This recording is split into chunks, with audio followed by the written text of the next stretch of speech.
welcome to New Earth Lifestyles. I'm Janee King, your host of the show. Today's May 8th, 2014. We're in Manchester, New Hampshire, and the weather is beautiful today. Absolutely beautiful. I'm going to gong again on that one. And that's a good indication, a good reminder to breathe. And slow down. Breathing is important, as I say every time I'm on the show, and that's why we have the singing bowl to remind us to breathe. So today, I will be here alone, speaking to you about introverts, shy people, people who are afraid of life, people who you think maybe stuck up or snubbing you or staying in the background because they don't like something, that are really afraid of life. Introverts. And I've been doing some looking up online about introverts and how to help people that are introverts. And the reason I'm doing this is because I am an introvert, and I grew up very afraid of people, always in the background, never wanting to go anywhere where I had to interact, especially with people I didn't know. Even interacting with my family, I always stayed in the background pretty much. So I thought that would be a really good subject today to breach or broach, or however you want to say that, as we move into spring. Spring is springing, and getting outside and being with people and walking down the street and seeing people. And one of the things that I like about New Hampshire is the interaction that you can have with people as you walk by on the street. I haven't noticed it necessarily here in Manchester, but in Concord, where I worked for many years, and where I live closer to Concord than Manchester, people walking by on the street, you have an opportunity to simply smile, or simply look them in the eye, or simply say hello, or beautiful day, or make a comment. Now, an introvert absolutely would not venture in that direction whatsoever. An introvert would actually, I think introverts probably love the big city where everyone sort of stays in their own lane and does their own thing and has no interaction whatsoever. So, as I have grown up and lived my life as an introvert, and finally, recently in the past few years, have come out of my shell through a lot of personal process work. And what do I mean by personal process work? Well, breathing, remembering to breathe, monitoring my thoughts, monitoring my actions, replaying after the fact when I do something I wish I hadn't done, and then replaying it again when I get home in a safe place, and really replaying it and asking for help, asking my guides for understanding about what was that about? Why did I do that? Why would I make such a comment? Or why didn't I do this? Or why didn't I do that? And so that seems to be the way of an introvert, always second-guessing and making judgments. And, judgments are probably something that everyone does, introverts and extroverts. So an introvert, maybe I should talk about how I would define an introvert. An introvert would be a person who stays inside themselves, who doesn't want anyone to see them, who doesn't want to interact with other people, who really shields themselves from society. Some people say that an introvert is shy. I'm not really sure that that's the case, although I grew up being, I thought, very shy. I do know that people that I know that I thought were extroverts are really introverts that are not shy. And so a shy person would be someone who's another way of looking at a person that's afraid of people. And so I go back in my life and sort of want and ponder why, or what made me this way, what actually initiated my introversion or my shyness or my fear of people. Why am I afraid of people? What is that all about? Is it something I brought here from another lifetime, perhaps? As I've come to believe that we've come here many times before, as Crosby, Stills, and Nash and Young said in one of their songs, Deja Vu. We've all been here before. Some of the lyrics to that good oldie that I remember. We've all been here before, which implies to me that we've all been cycling around, recycling our lives over and over and over again. Our soul has been recycling our lives, coming into this physical realm, this physical earthly reality, over and over and over again, many, many, many, many countless times. And for what purpose? But to grow the soul towards our God self, to grow our soul towards our divinity, towards the highest vibration, which is God, Goddess, source energy, pure loving consciousness. And so looking at being an introvert from that perspective, from a past life perhaps, or looking back in my early childhood, I can't really say for sure what it is, but the more I ponder that, the more I look at what happened to me when I was born, my birth and my birth history. And I had spoken to my mother about that a long time ago. And that's something that you might be curious if you're an introvert, or even if you're not an introvert, an extrovert, or whoever you are.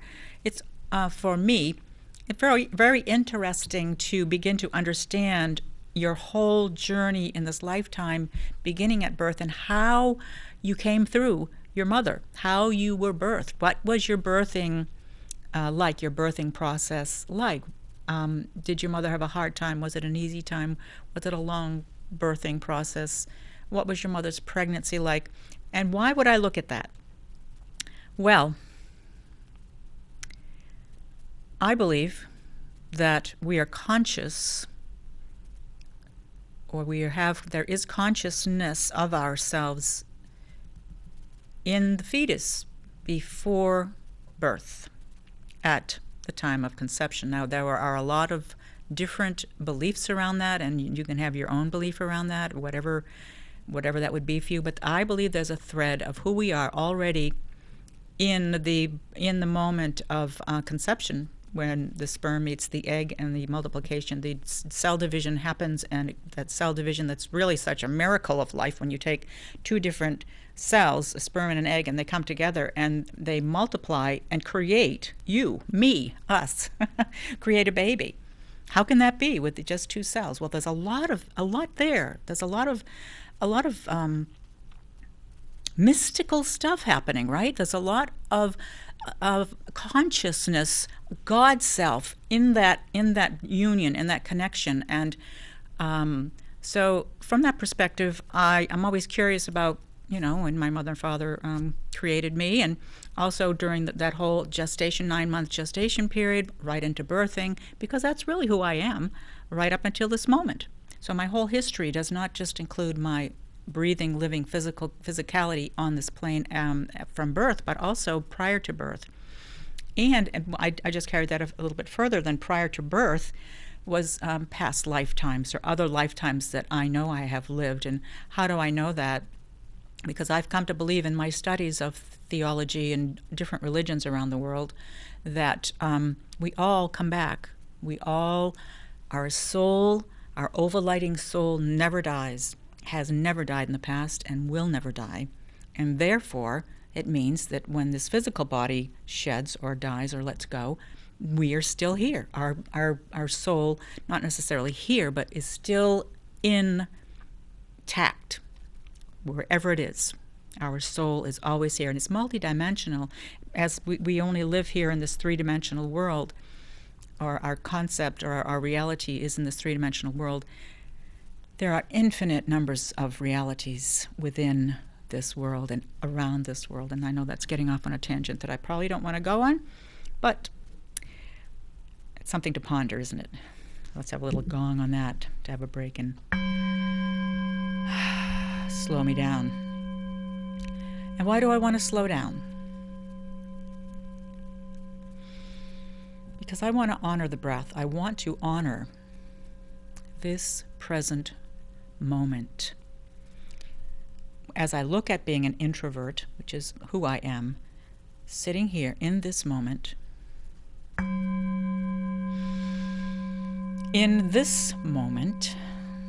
talking to you, speaking to you, being with you in whatever level is best for you because you are the viewer, speaking to you, being with you, am I really an introvert? Am I really shy? And so from my perspective, there's a whole gamut of research and information that's not found anywhere else around introversion and being an introvert that I am living in this moment, because this that I'm doing on television is not something an introvert would do. However, I've been drawn here to do it. I've been asked to do it. And not only that, I thrive. I thrive here doing this. I thrive here interviewing other people, being with you, speaking my truth to you, to the audience, to the greater world out there on TV. How can an introvert do such a thing? And I'm constantly asking myself the same question. And so there's a lot to this. It's a very, very complex subject. But my goal is today and moving forward to be of assistance to people who are introverts, who have been terrified of other people, who are shy, and maybe they've gotten picked on for being shy. I thank goodness I never did, but I know a lot of people that are shy and that are introverts become bullied because of their shyness and their fear of other people. It makes them more afraid. And I would like to help all of you out there that are introverts to delve into who you are, how you came to be here, what your birth process was like, and how your life has come and unfolded to this moment right now, and where do you want to go? I know from my perspective, all my life I've been asking God, the universe, myself, my soul, what am I here to do? Why am I here? Why do I struggle so? And being an introvert, you feel like you're struggling all the time. You feel like life is a struggle. You feel like life is so darn hard. Why? Why does life have to be hard? And it all comes back to our habitual thoughts. What's going on up here in our brain? Our habitual tape player or CD player that's playing over and over and over in our mind, in our thoughts, that we are kind of trained to do from the moment we're born. We kind of come in with I think we come in with a pattern. In other words, we're born with certain qualities, certain ways about ourselves, certain characterology, certain personality. I think we're born with that, whether that's part of the divine process that happens at conception or throughout the gestation period of maturing for the 9 months in your mother's womb, or if it's a past life thing, it could be all mishmash of all aspects of that, but then we bring it in here into the physical world as you're born, and we take what we have, and we take the family of origin that we grew up in and that we're interacting with, and that our primary caregivers as infants, and how we interacted with them, how they interacted with us, what defense mechanisms we had to create as helpless babies, helpless infants, all play a role in our characterology, our personality, and how we bloom as a human being, as an adult, and become who we are, either outgoing or in staying, outgoing or in staying in. So an introvert would stay in, always staying within themselves. And an extrovert is somebody that's always out there, always out there, always out there, so-called. But as I said, I've come to understand that some people that are always out there, that's just their defense mechanism, and they're really introverts deep down inside. But that's their protective thing, is to be out there. And actually, I think if you look at bullies, you might find that a bully actually has a little bit of introversion in them, and that they're acting out to protect themselves because that's what they've learned how to do. And so bullying can be an aspect of being an introvert, by being a rebellion against whatever they've grown up with. So There you have it, introversion. And as we grow up, I kind of wanted also, I looked back, just sort of pondered on my birthdays, which to me, my birthdays have all been very special events in my life to honor the day that I came out of my mother, the day that I was born, the day that my soul chose to see the light for the first time. And I really cherish, that's really the most important holiday in my life, the day I was born. And I invite you to look at that day too as a very, very special day, and look at how you can honor yourself on the day of your birth. And part of that learning process of asking your mother or your family how your birth was, what was your birthing process like, can really open some doors for you and help you to see the light around perhaps what helped to mold your personality, your characterology, your way of being, whether you're an outgoing person or an ingoing person, in-holding person. So looking at birthing, and I know for me, my mother, after I was born, hemorrhaged. We got home. She was in the hospital for a week with me, because that was back in the 50s when you stayed in the hospital a long time. So she was in the hospital for a week with me, and then when we got home, she hemorrhaged and had to be bedridden for 2 weeks. And I was a week old, 2 weeks old, 3 weeks old. I was just brand new in this world, and my dad had to stay home and take care of us. And I had two siblings, older brother and sister. So my dad, who absolutely was an outgoing workaholic, wanted to be out with the guys doing the work outside, had to stay home and take care of us three kids, which meant, let's see, I was a newborn, my brother was 2, my sister was 3.5, so we were all probably in diapers. And if you think about that, because I think about that a lot. I think about, well, my poor dad, he's a guy, he's never done this before, and all of a sudden he's shoved into this reality of he has to stay home and take care of 3 babies and do whatever that means as far as diaper changing and washing and bathing and feeding and keeping us all quiet and helping my mother because she had to stay in bed for 2 weeks. So that was my introduction into the world. And when I actually did a rebirthing experience at school when I went to healing school, Barbara Brennan School of Healing, and they took us through a process of visualizing our birth, or visualizing us being in our crib when we were first born, and opening our eyes and experiencing that. And it was pretty terrifying for me, I have to say. And I really think that it could have had a lot to do with why I'm an introvert, why I became an introvert, that there are fears around that are so ingrained in me from that moment of that first introduction into coming into life. My first 3 weeks of life, as we know it in the physical plane, was tumultuous. And who knows, and my father, he was like 33 or 4, I think, and he was not happy, I'm sure, because this was way away from his range of understanding of what to do and how to do it. He was a guy.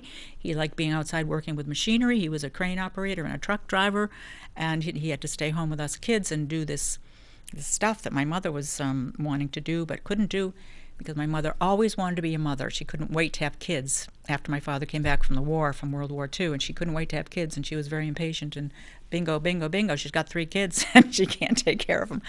So there I was, an infant in this little, in my bassinet, and living through this turmoil of my father and this illness of my mother and my two older brothers, a brother and sister, who knows what they were doing. So I think that really played a huge role in my fears of life, my fears of people, my desire to always stay in the background, to hide, my desire to hide. I do have a desire to hide. I could be a hermit. I could be a hermit. I could go off into the woods and just live happily ever after. Oh, I used to be that way, actually. I can't really say that I can do that now, because I've gone through some tremendous changes. And maybe that's something that we'll move into in a moment. But I just wanted to sort of set the stage for you, and looking at your life and where you've come from and your childhood and your birthing process, and even past lives or conception, or what your family of origin history was like early on. And to have compassion for that, have forgiveness for that. This is where the healing comes in. I I believe that as I understood and began to understand this through therapy and through my healing practice and through my Barbara Brennan School of Healing was a soul-searching school where we had to do our own personal process work. In other words, we had to dive into this history of who we are in order to uncover it and bring it up to the light and let it go. In other words, to see it and to accept it and to forgive it and let it go. And once you do that, a whole new world opens up, and I am living proof of that. So as you look at your life and look back on your life, and maybe some people say, well, you don't need to go back and look at everything, but from my perspective, it is very therapeutic to understand and to release some of those things that you created for yourself. And how did you create that? By your energy, your thought process as you're born, as you're growing up. We are thinking beings. Babies are thinking all the time. They're taking all this in. They're sponges, and so are children. And so right into adolescence, into adulthood, we're all thinking all the time. And those thought processes become our personality, become who we are. And so here I am now in my adult years, my older adult years, really trying to look at the thoughts and the tapes that are running over and over in my mind that are keeping me separated from who I am. They're keeping me unhappy. So for you, what are those thoughts? We think maybe 60 to 80,000 thoughts a day. 60 to 80,000 thoughts a day. That's a lot of thinking. And how many of those thoughts are just tapes going over and over and over saying the same thing?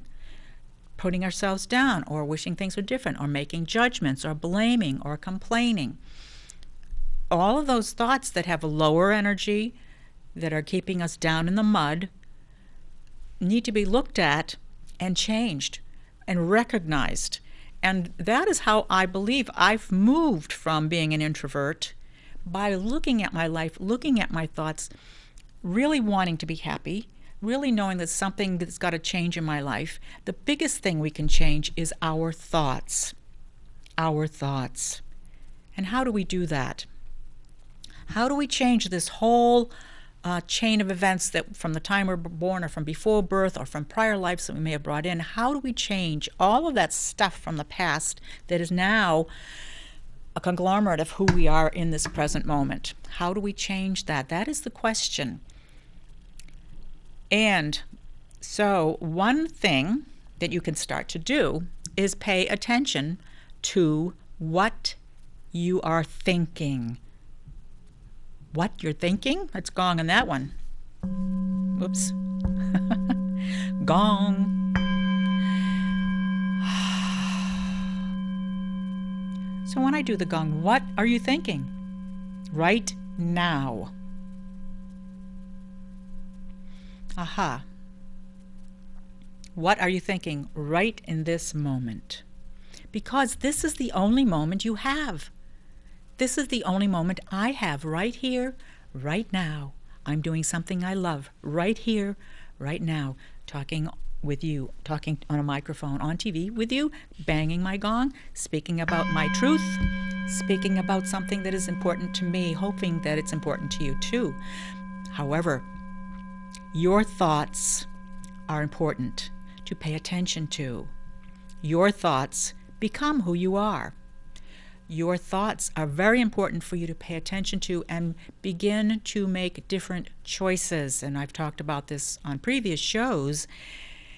It is in the choices that we do moment to moment, the choices around what we think, that can change our lives, tremendously change our lives to being who we want to be, to being who we truly are, to be the compassionate, loving human being, enjoying every moment, loving people, doing what you want to do. You can do this. I'm living proof. You can do this.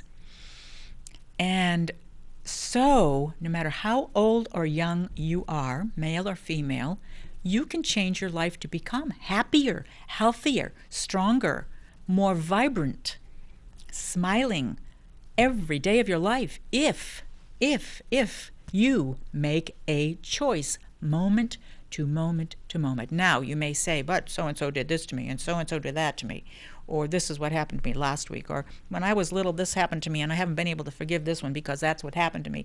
We all have these stories. I have those stories. There are things that I did in my life I wish I hadn't done. There are things that people so-called did to me I wish they didn't do.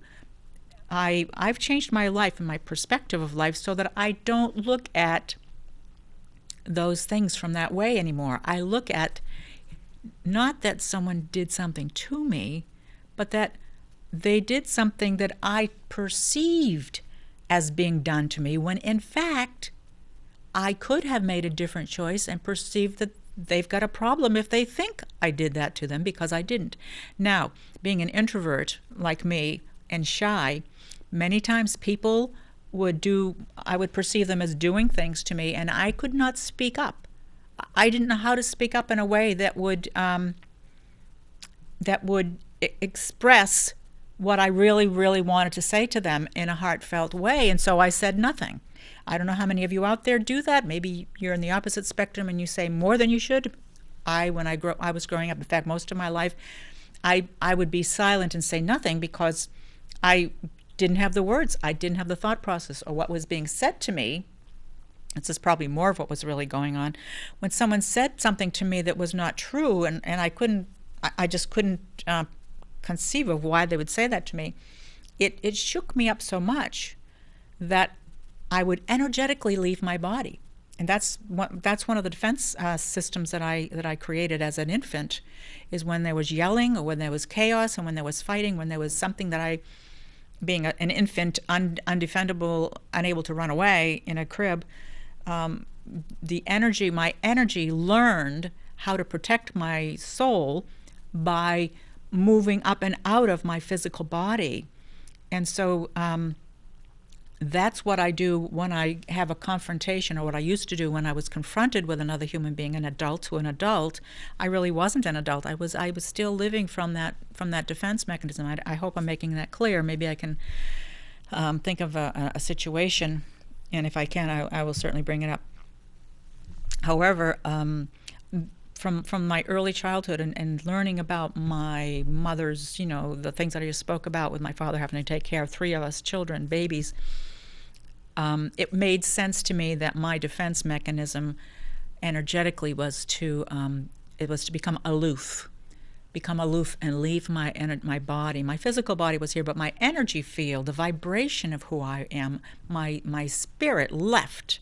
It would move up, and you've probably seen people when things happen that are very traumatic, and maybe this is part of the shock reaction when people have something very traumatic happen to them, and their shock happens, and they leave their body, because that's the only way to avert or not feel the pain. And so I learned that defense mechanism very early on, and so I've learned to use that pretty well. So throughout my life, when somebody confronted me with something, with anything, whether it was true or not true, but if it was confrontational, I would leave my body emotionally, spiritually, leave my body, and I would just let them say whatever they were saying, because I was gone. My energy was out of my body. I was not consciously able to interact in a way that would be sane and helpful, so I would not react at all. Or sometimes I tried to stay in my body, and I did react. And back then, I would react in a way that I always felt bad about later, because it was more of an emotional reaction of they push this way, I push that way. One of those, somebody's in your face, so you push them back really hard to get them out of your face, when there are other ways to handle that. So I did a lot of that early on, but my main way of defending myself was to leave my body emotionally and energetically. So how many of you out there can relate to that, I wonder? I'm curious. So actually today, this is a call-in show, and if you have any comments to make about what I've been talking about, if you need any clarity, if I'm not being clear, please do call me today, right now, 413-0223. And that's the call-in number. I'd love to hear from you. If any of this is resonating, but I know that if you're an introvert, you probably won't call because introverts don't call. So if you know someone that's an introvert and you'd like to become clear, feel free to call in. And even if you are an introvert, this could be a good step for you to take to actually make a step forward to call and say hello. So, shyness, introversion, and what steps do I do? How do I live my life now that is so much different than when I was younger? And the big thing is that I've learned to, as I said, I've learned to watch my thoughts or be aware of my thought process. And that takes a lot of practice, You may think, well, 60 to 80,000 thoughts a day, it's a lot of worrying about what you're thinking. I have to work, I have to do this, I have to do that. You can't be thinking about what your thoughts are, right? However, if you begin slowly, ever so slowly, to create a habit, and you would begin this habit first thing in the morning. One of the first things you can do when you wake up in the morning, that I do, is create an attitude of gratitude. And how do I do that? Before I get out of bed, I think about everything I'm grateful for. And that may be I'm grateful to be awake, I'm grateful for the fresh air, I'm grateful for the weather, I'm grateful for my home, I'm grateful for my bed, I'm grateful for my body. Whatever. You just think of all these mundane things you're grateful for. You don't, and not just thinking them. You don't want to just think about them like I'm grateful for this, I'm grateful. It's not a rote ABCD speech. It's a feeling.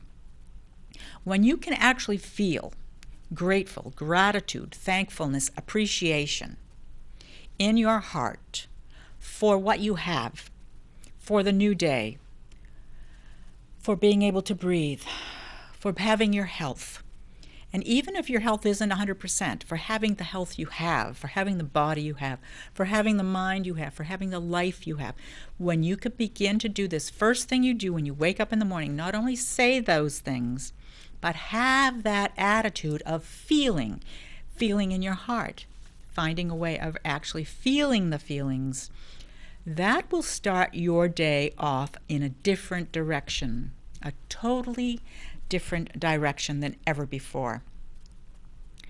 And that can help you to create a practice, a new practice of thoughts, thinking about what you're grateful for. And then later on in the day, say you have this thought, this judgment towards another person, which really is not healthy for you. What you can do then is when you recognize that you're having a thought that you do not want this thought because it has no positive effect on you. It's draining you, it's pulling you down, or even things like gossip or complaining, those types of thoughts, thinking about someone else, I wish they'd done it this way, or this guy cut me off, or this guy did that to me, or this person did that to me. As soon as you start recognizing that you have those thoughts, go back to your gratitude process of how you began your day. I'm so grateful for, I'm so happy and thankful now that I'm here, I'm alive, I'm in the sunshine, I'm living in New Hampshire. I love living in New Hampshire. I love the fresh air here. I love seeing the springtime springing. All the trees are in bloom, all the flowers are blooming, especially coming to Manchester because I live up north and I'm in the tundra up north in New London. When I drive an hour south here into Manchester, it's just like, wow, it's a whole new world. So there's so much to be grateful for. So if you started your day with an attitude of gratitude, it would start a habit of a thought process, habit of beginning in the morning, first thing, the first thoughts you have of having a higher level, it's a higher vibratory level, a higher vibration of thoughts right away, which will key in your energy field, will key in your thought process to a different level of thinking and being. And as you continue doing that day after day after day, but enjoy doing it, it's something you need to cultivate as a joy, as a loving practice, as something you want to do. And then it becomes stronger and stronger and stronger because your feelings are going into it.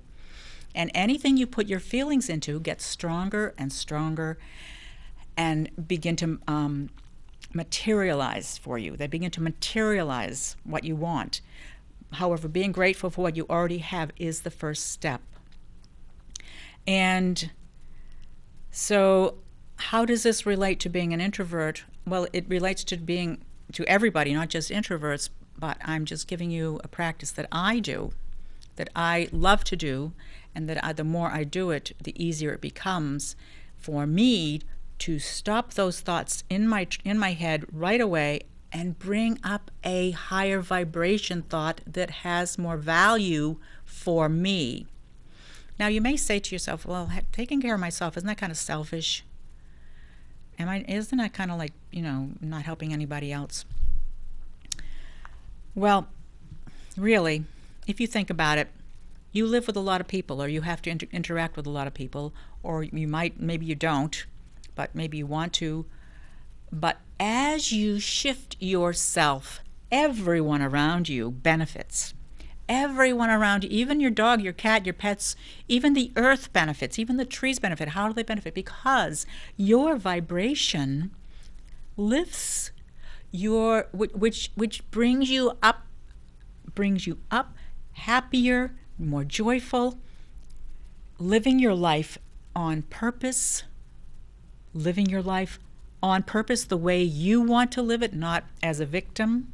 Living your life going in the flow of life, of being pushed in the direction that you think people are pushing you, rather, which is really an introvert's way of living, isn't it? I know when I was back a while ago, I was just sort of, okay, I got to go here, okay, I got to go there, okay, you want this, okay, you want that. I was being pulled in all directions, and I wasn't taking care of what I wanted. I wasn't looking at, how does this feel to me? Does this benefit me? Does it feel like this is something that I want to do? Or does it feel more like I'm appeasing somebody, I'm taking care of somebody else, and therefore I'm going to do it? So looking at that, but looking at you, taking care of you really takes care of everybody around you. Because when you are happy, everybody around you is different. Everybody around you is happy when you're happy.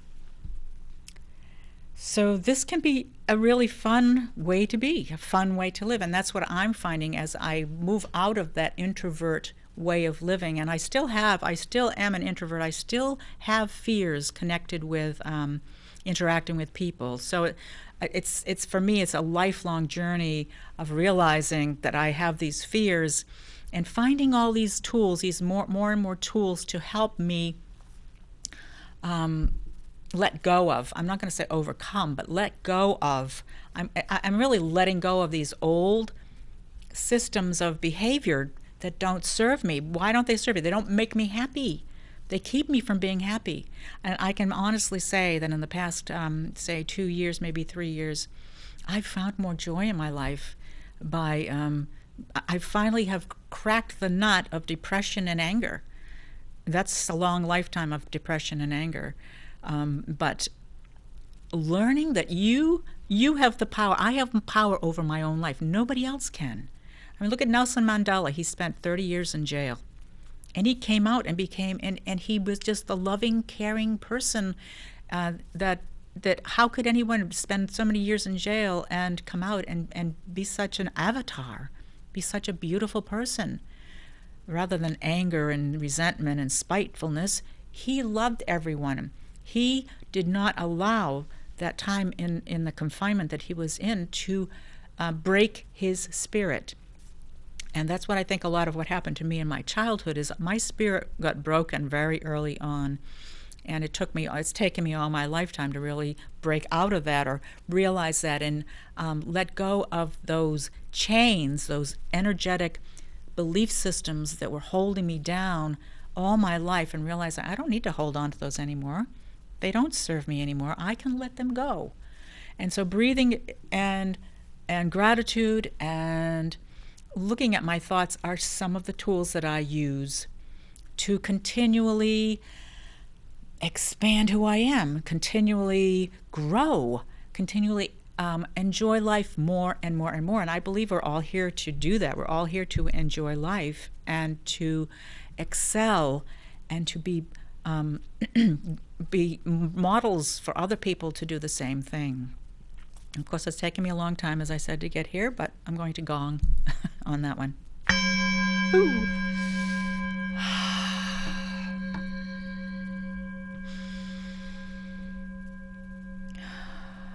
So thank you for joining me today. I'm so grateful to have this opportunity to express some of the belief systems and some of the life experiences that I have lived through, and hopefully share that wisdom with you to give you an opportunity to look at your life and your background and how you can then change. You can make different choices. You can move into a direction of who am I and why am I here? You can move into a direction of realizing that your thoughts are who you are. Your thoughts become your life. And as you pay attention to your thoughts, if it's 1 minute an hour or 30 seconds every hour, if you can find some way to gong your gong or sound a little alarm or have your phone vibrate or have something trigger you to slow down, breathe, and have gratitude for something, anything that makes you feel good, you will begin to change. You will begin to awaken to the new part of who you are, to your life experiences on a different level, in a different way. And so you may be, I don't know if you can see this, but I have a feather here with me today. And I was hoping to talk more deeply about breathing, but I wasn't prepared for that. And I talk about breathing every week a little bit. And I brought my feather because this is a goose feather. It was gifted to me. Someone gave this to me that has geese, Canada geese. And a feather is a very important symbol of air, right? Because a bird uses feathers to fly. And this feather, if you look at the bottom of the feather, it's got all kinds of downy edges to it, which actually also help the bird stay warm. But this is all about air, isn't it, and breathing. So if the feather is a symbol of air and of breathing, of living life, basically. We live in the sea of oxygen, of air. When you think about a fish lives in a sea of water, right? A fish cannot live out of water. We cannot live out of air. And air, oxygen, can be, if you think about it, if you change your thoughts and think about breathing as a healing modality. And the next time that I'm here one-on-one with you without a guest, I'm going to be prepared for really delving into methods of deep breathing that are healing and therapeutic and that can help you in all myriad of different ways change your life to become more happy, more healthy, stronger. If you have a physical thing happening to you, breathing certain ways can heal. In fact, breathing can heal everything. Stress is stress is the root of all illness, basically. Stress pounds on the physiology of our body in ways that we don't really realize.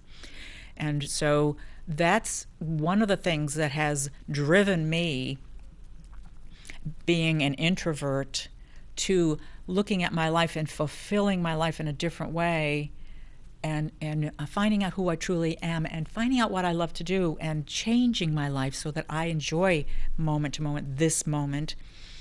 That has a lot to do with breathing. And slowing down and learning how to relax. We're all stressed out to the max. Introverts hold their stress in so deeply, and then they'll explode. I used to live that way. You hold introverts, people that are afraid of living, afraid of people, afraid to speak, afraid of being in public. We hold our all of these anxieties and all of this tension inside so deeply. And that can manifest into all different kinds of illnesses.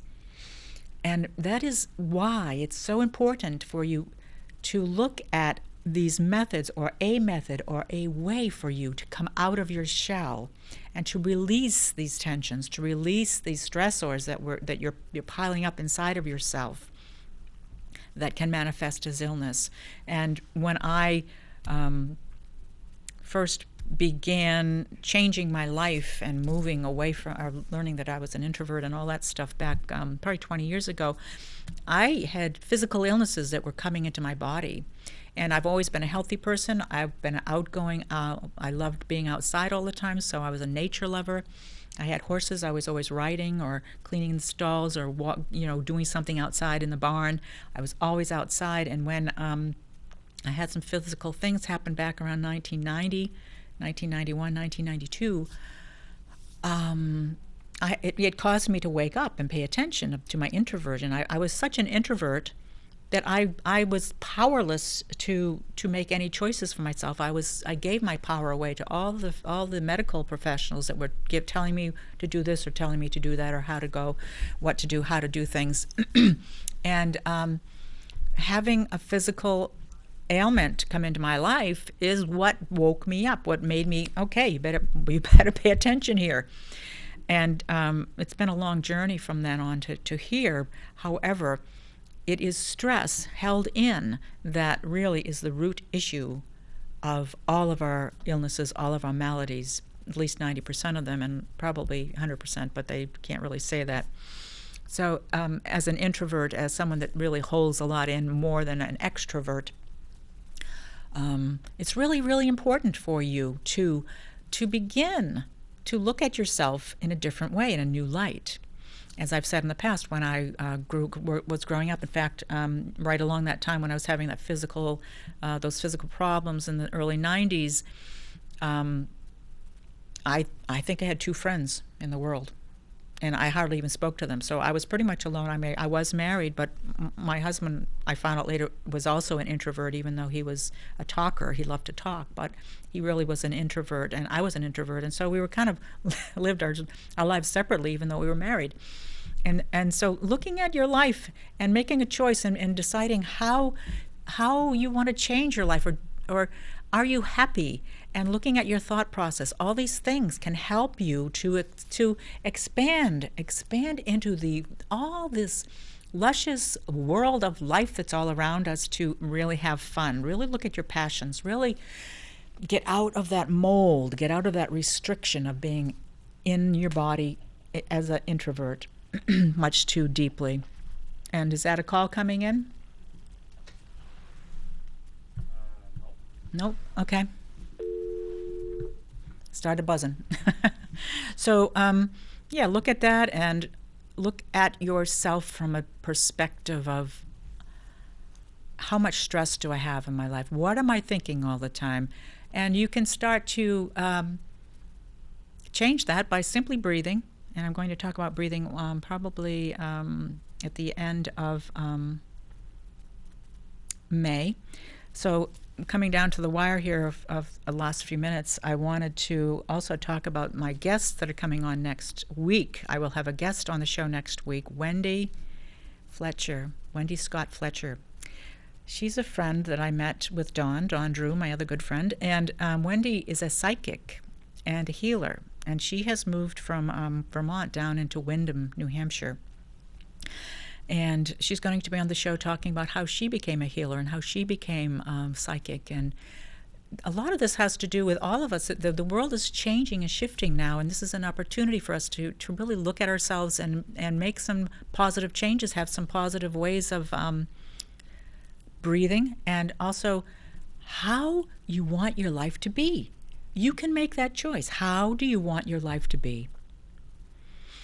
So Wendy will be coming on next week, and then the week after that, I believe next week is the 15th, and then the week after that is the 22nd. My friend from Barbara Brennan School of Healing, whom I haven't talked to for a long time, Isabel Tierney, she comes from Boulder, Colorado, and she's going to be calling in and talking with us about her process and what she does. She is originally, I don't know, I think she's originally from South America, but she was in Boston during, back in the, when I went to school, 96 to 2000. She lived in Boston area. And she's a fascinating person, and I'm really looking forward to speaking with her on May 22nd. So hopefully you can join us for that show.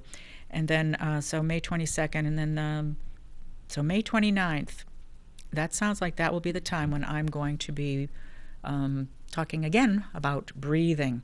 Only I'll be going into detail. I will give you some practices. I will be talking about specific methods for helping you, helping the introvert and the extrovert, heal your life through the breath.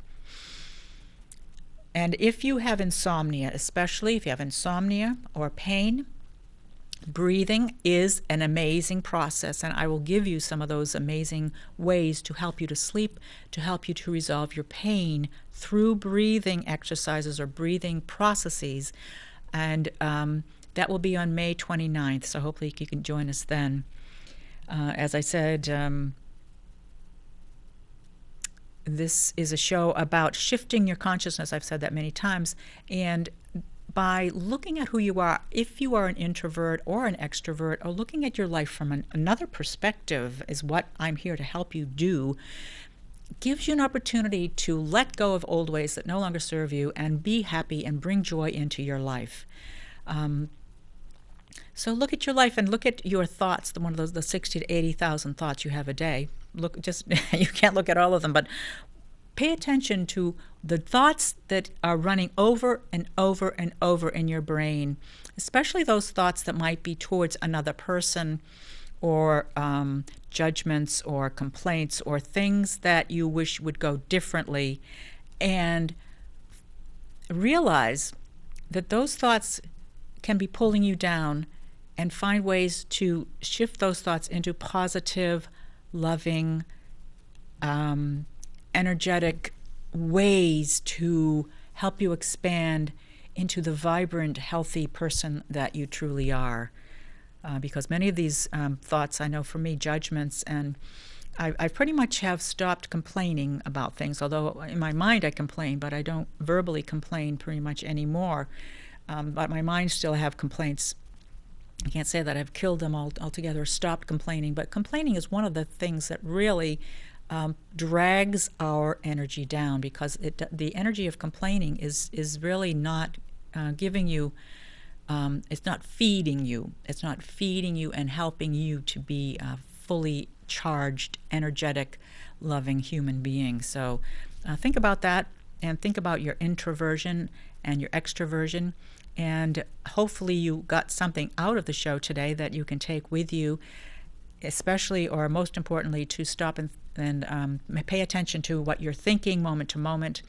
And I did want to just mention one more person, and I was turned on to Byron Katie. You can look her up online, Byron Katie, and she has something called The Work. And she was a very depressed person for most of her life, and she had this epiphany where she asked herself these 4 questions, and that's what her work is all about. And it's about paying attention to your thoughts. And because your thoughts make you happy or make you sad, make you ill or make you well. So your thoughts have a lot of power.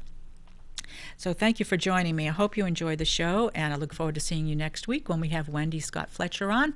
Until then, be well, do good work, and remember, your heart knows the way. Thank you.